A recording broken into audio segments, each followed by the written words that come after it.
Hi, this is Sarah Mikesell with the Pig Site, and today we're here with Dr. Ian Hutchinson. He is a technical director at Ocean Harvest Technology. Thanks for being with us today, Ian. Morning, Sarah. Thank you. Thanks for having Very me. good. And we're here today at World Pork Expo in Des Moines, Iowa, and you're visiting with customers and talking to people here, and we wanted to talk a little bit about your business. So tell us a little bit about Ocean Harvest Technology. Yeah, so Ocean Harvest Technology. So we basically select and blend seaweeds from various different sources, various different places around the world. These seaweeds, we'd select them specifically for their beneficial properties. So we look at them in terms of their bioactivity, mostly around the prebiotic activity in the seaweeds, but also looking at some immune boosting properties as well, anti-inflammatory, antioxidant properties as well. And we have our proprietary manufacturing processes then that we blend these seaweeds specifically for different species of animals into products for the animal feed markets. How can pork producers incorporate ocean feed into their diets, Ian?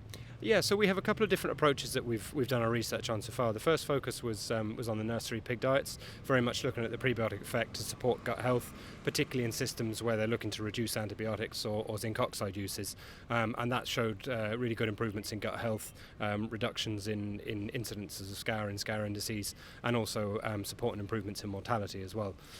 What we're also seeing then is we've recently done applications in sows as well, so feeding through the gestation and lactation, and we're seeing good improvements there as well in that case. So typically we'd recommend around the £10 per tonne inclusion rate in the nursery pigs and about the £5 per tonne inclusion rate in the sow feed. Interesting. Very good. And what are some of the features and benefits of ocean feed that you guys have seen, beyond the things that you've just talked about? Yeah, so obviously in the nursery pig diets, it's all around managing that gut health, reducing scours, supporting that, reducing the losses there, and getting those pigs through the nursery phase.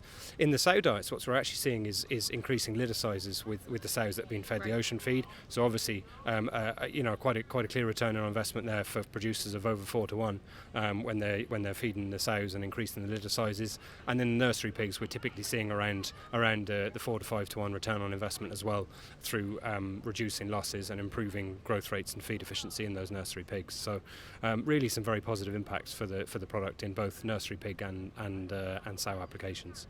Very good. And we're here in the United States, but this is a product that's available in other countries as well, correct? It is, yeah. So we have products on the market in Europe, in Asia, in Latin America as well. So very much a global business. Yeah. We're sourcing seaweed from all over the world, and yeah, we've applications obviously in swine as we're here at World Pork, but a number of other products as well for poultry, for aqua, for ruminants as well. So and pet and equine too. So quite a broad application of products, but we're seeing some really positive results in swine.